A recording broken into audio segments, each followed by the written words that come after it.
If you hear record-breaking year and you think hustle, you're doing it wrong because the strategy that actually creates record-breaking years is boring as hell and requires you to do less and make more. Now, most founders have been conditioned to thinking that the answer to massive success is actually by doing more marketing, more offers, more team. But think about it.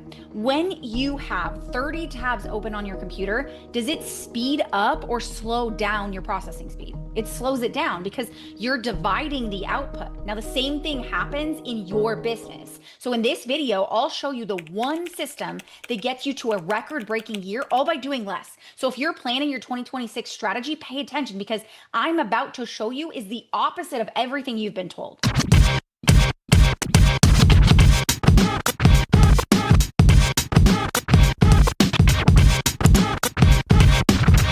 I'm Echeverria, and I help founders and CEOs turn their expertise into an IP asset that sells itself using the Netflix effect.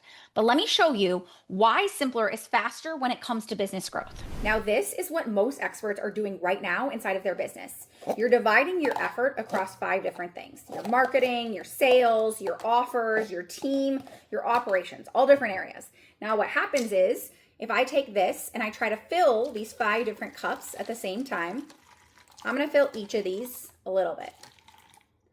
So I'm using this water, trying to fill the cups, and you see each cup gets a little bit, but none of the cups are actually full.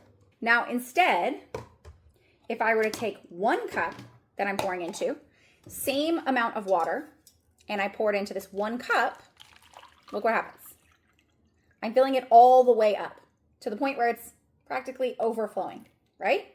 Same resources, but completely different results. So let me ask you, which business are you running right now? The one that's spreading water across 5 cups where nothing's actually full, or the one where you're putting all of your water into 1 cup and it's overflowing and full with results? Because here's what you actually want right now. You want Q1 to be your best quarter yet without rebuilding the entire system. And you want a growth engine that's going to compound, where your business is getting simpler as it grows, not more complicated. And you want 2026 to be a record-breaking year. Like my client, a CEO of an HR consulting firm, she went from a maxed out team running 3 different service tiers across 4 platforms, stagnating at over $300,000 a year. To the next year, we were able to 3x her prices, signing 8 clients in Q1, matching her previous year's revenue by Q2, all with one system. Same team, simpler business, and faster growth. Now, here's what most people do instead of that. They're told that they need more marketing. So they launch on LinkedIn, on YouTube, on Substack. They show up everywhere. It's this idea that if more people just saw your business, that awareness would translate to more leads and more opportunities. So you do it. You hire the content agency, you book the speaking gigs, you show up everywhere. But if going viral was all it took, every business with 1 million followers would be closing $500,000 deals, and they're not. So let me prove it to you. When the Kardashian sisters launched their debit card, it failed in less than a month, despite having the biggest social media following in the world. And worse, you end up expanding yourself so much in so many different directions that your positioning gets muddy and people start to forget that your business even existed. So when visibility doesn't solve it, then you're told that you need more offers. It's this idea that if you're not capitalizing on every buyer in your market, you're leaving money on the table. So you add a productized service for smaller budgets, you create a premium tier for high touch clients, and you build a DIY option for people who aren't quite ready yet. Now, prospects aren't just comparing you to their competitors, they're comparing your offers to each other. Should I start small, go premium? What if I pick wrong? And that internal debate becomes, I need to think about it. See, complexity just talked your client out of working with your business. And your sales cycles are now longer than ever. And finally, when you're exhausted and can't stretch yourself into more places, you're told to just add more support. So hire, automate, build infrastructure. But now your team is coordinating instead of executing. There's more meetings, more handoffs, and more confusion. And your margins are shrinking because your overhead is growing faster than your profit. So 12 months from now, your org chart is bigger, but you're working just as hard, if not harder, and wondering where that record-breaking year went. Now, while you're doing all of that, someone else just made $2.8 million doing less. In 2025, Justin Welsh made $2.8 million with a 91% profit margin, all as a solopreneur. How? He had relentless focus on simplifying. So, in a year where most people were expanding their offers, adding service tiers, building more teams, Justin was doing the opposite. He sunsetted two of his top products. He didn't launch on new platforms. He just repeated what had worked. Same systems, same focus, but bigger results. Because that's what most people miss. Complexity isn't sophistication, it's friction.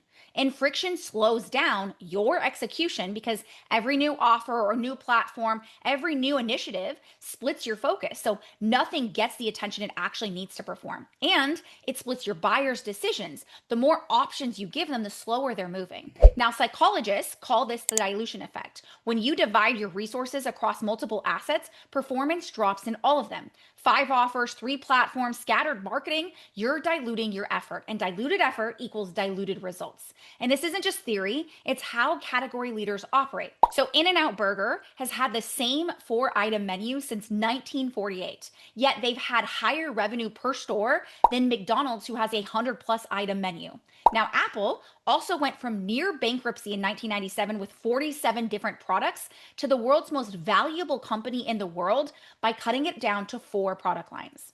Category leaders don't do more, they do less better. That's why I created the double down system. And it has 3 simple layers that allow you to have a record breaking year by doing less better. The first layer is getting known for one belief. The second layer is building one clear path. And the third layer is to commit to optimizing that path instead of switching. The first layer is becoming known, not known for your offers or your packages or your services. Those things change, but known for a belief, a way of thinking that stays the same no matter what you sell and helps your business claim stake in your buyer's brain.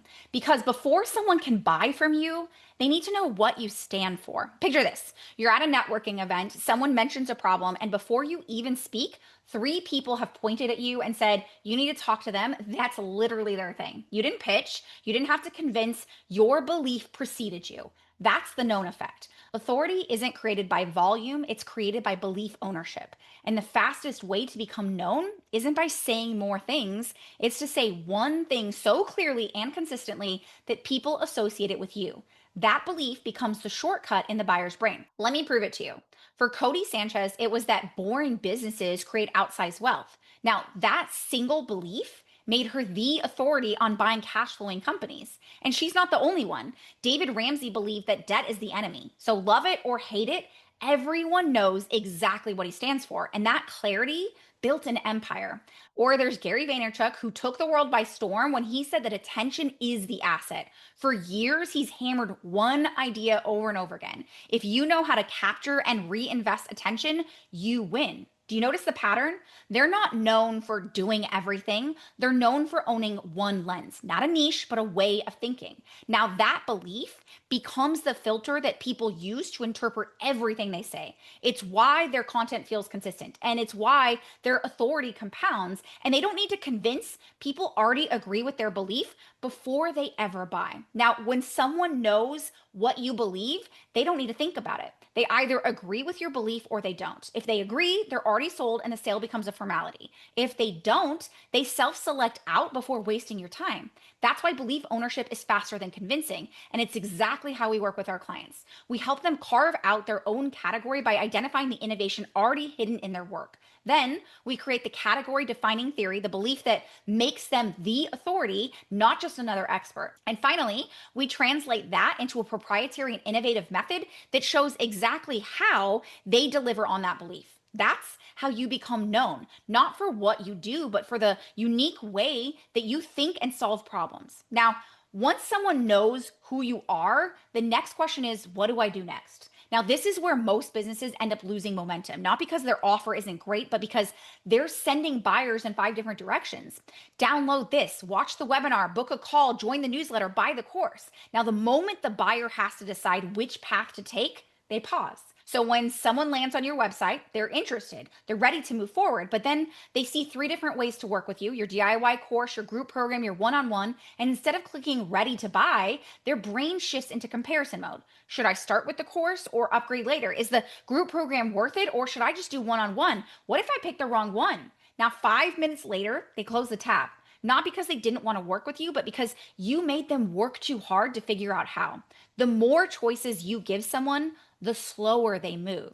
This is psychology and it's called the paradox of choice. Think about buying milk at the store. If you walk down the aisle and there are just two options, whole or skim milk, you grab one and you go. But instead, if you're met with 15 different options and a wall of milk, 2%, 1% organic, grass fed, A2, oat, almond, soy, unsweetened, vanilla, fortified, unfortified, you're not excited, you're exhausted. You start to ask, which one's healthier? What's the difference? What if I pick the wrong one? Now, Columbia University proved this when they ran a study where they offered shoppers 24 varieties of jam. Now, when they did that, only 3% of people bought. But when they reduced it to 6 different varieties, then 30% ended up buying. That means that there's 10 times the number of conversions just by reducing the options that you give people. So when you give buyers multiple pathways to work with you, you're not being helpful, you're killing conversions. But it doesn't just slow down your buyers, it slows you down. When your direction is scattered, so is your focus. Think of it like this. You or your team are 3 weeks into a sales conversation and they've asked about your workshop and then compared to your one-on-one consulting, and now they just want to try the course first. You are spending hours managing a decision that should have taken 10 minutes. Meanwhile, your team is asking, which offer are we focusing on next? And your marketing is split out across 3 different funnels, and your delivery is context switching. That's what multiple pathways do. They fracture your execution, but when you have one clear path, your buyer only sees one next step. So they click, they buy, and they're done. Your team executes the same system every single time, just faster and smoother each time they go through it. And your marketing drives to one conversion point. Everything else just compounds. That's clear direction. And it's exactly how we operate. We have one ecosystem, not 15 different directions to send buyers into. So if someone's new here, you're directed to our bingeable decision system, the Netflix effect, so you can quickly understand our belief system. But if you're ready to make your next move, we invite you to book a call. That's it. One choice that fits exactly where you're at. No confusion or comparison, just clear direction. Now, the businesses that win don't find better ideas. They repeat the same one longer than everyone else. And this is the point where most everyone breaks the rule because clarity gets uncomfortable and discipline is suddenly required. So most businesses will fail at the third layer, not because they don't know what to do, but because they don't stick with it long enough to see it work. They get known for one belief, they build one clear pathway, and then they switch. So think about it this way. Have you ever been late for a meeting or an event and you get on the highway and there's traffic? So you look over to the next lane and you notice that it's moving a little bit faster. So you do what everyone does, you switch. But now that lane is moving slower and the lane that you were in before is starting to move again. So you switch back. And now you spend the next 20 minutes weaving in and out of traffic, constantly looking for the faster lane, convinced that if you switch to the right lane, it's the secret to getting there faster. Then you pull up to the exit finally, and the car that was next to you when you first got on the freeway is right in front of you. That's what happens when you keep switching strategies. You launch a new offer, it doesn't blow up in the first 30 days, so you pivot. You try a new marketing angle, it doesn't get the traction immediately, so you change it. You roll out a new system and it feels a little clunky at first, so you scrap it and you start over. And every single time you switch, you're starting from zero. There's no time for momentum or compounding and mastery. Most businesses don't fail because the strategy is wrong. They fail because they never stick with it long enough for it to compound. They switch too early, they tweak too fast, and they abandon the path the moment that something feels uncomfortable or slow. Now, Warren Buffett said it best when he said that the difference between successful people and really successful people is that really successful people say no to almost everything. They're not saying no because they're lazy or risk adverse. They're saying no because they understand that optimization beats addition every single time. Think about Amazon. Jeff Bezos didn't build a $1 trillion company by chasing every new trend or pivoting every quarter. See, he committed to 3 things in 1997. Low prices, fast delivery, and a vast selection. And for the next 25 years, he didn't change those priorities. Amazon lost money for years. Investors started to question him. Competitors mocked him, but Bezos, he didn't pivot. He optimized. He made prices lower. He made delivery faster, and he made his selection bigger. He had the same strategy, but with better execution. And that's how you go from an online bookstore to the most valuable company in the world.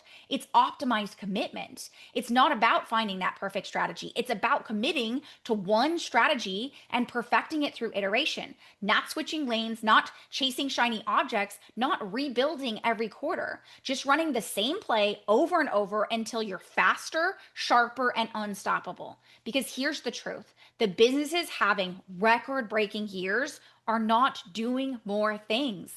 They're doing one thing obsessively well. This is why optimized commitment isn't about effort. It's about eliminating decision overhead. And it's why myself and my clients have been running the same strategies and systems for decades, because the fastest way to grow is to optimize. Now, that is the double down system. The first layer was getting known for one belief. The second layer was building one clear path. And the third layer is committing to optimizing that path instead of switching. Now, when you do this, everything compounds. Your authority gets stronger, your conversions get faster, and your team gets better. Not because you added more, but because you focused on less. Now, I know what you're thinking right now. This makes sense on paper, but how do I actually implement this without having to rebuild my business? That's the exact question I asked myself when I started working with established experts, because you can understand a framework, but turning it into a system that actually sells for you, that's different. That's where the easiest method comes in. So let me break down for you the 3 steps inside of it. Now, your best clients are not scrolling around looking for another option. They're searching for a breakthrough, the innovation that makes them stop and think, this is it. This is exactly what we've been waiting for. Now, most businesses never even get there because they're too busy competing. They're tweaking messaging, posting more, lowering prices. But when you uncover your innovation gap, that unique piece of the market that only you can fill, everything changes. This isn't about finding a niche. It's about identifying the innovation that's already hidden in your work and what the market hasn't seen yet. That's the gap that's between what's available and what buyers actually need. When you articulate that, you stop being one of many options. You become the only choice for your high intent buyers. This is the known effect in action. Now, I've had clients be able to leverage this and raise their prices by 5 to 10x just by using the step alone. And instead of chasing clients, they have people lining up waiting to work with them, because when you own a category, competition becomes irrelevant. Now, the second step is the bingeable decision system. Think about Netflix. They don't give you 50 choices up front and say pick one. They give you one episode, then the next one, and then the next one. And before you know it, you've binged an entire season and you weren't even planning to do it. That's what your buyers should experience when they're working with you. This is where you build one clear path that mirrors how humans naturally make decisions. So not a maze of options, not 5 different ways to start, one journey, one sequence, and one inevitable conclusion, working with you. This is clear direction and optimized commitment working together. There's no confusion or comparison shopping, just a self-selling system that gets your buyers to say yes fast. Now, the third and final step is the happy client machine, because here's what most businesses miss. Once you've created demand, you have to deliver, because a business isn't built on marketing alone. It's built on clients who feel so taken care of, so blown away by their results that they become your raving fans and your best sales team. Clients who end up referring, who come back, who sing your praises without you asking. That is the easiest method. It turns your expertise and your IP into a self-selling system where your innovation attracts, your clarity converts, and your delivery creates advocates. So if you're ready to see how this applies to your business, apply for a growth optimization call right now by clicking the link down below or heading on over to easyesleads.com/call. We'll pinpoint where the gaps are and show you how you can actually position your work so clients chase you down instead of the other way around. Now, if you're new around here and you want to go a little bit deeper on how this framework works first, I want to invite you to check out my on-demand mini-series on the Netflix effect. You can head on over to thenetflixeffect.com so that it can walk you through how to turn your method into a self-selling system. And make sure you hit that subscribe button if you want weekly no-fluff strategies that help you turn your IP into a self-selling system. Until next time, here's to keeping it real.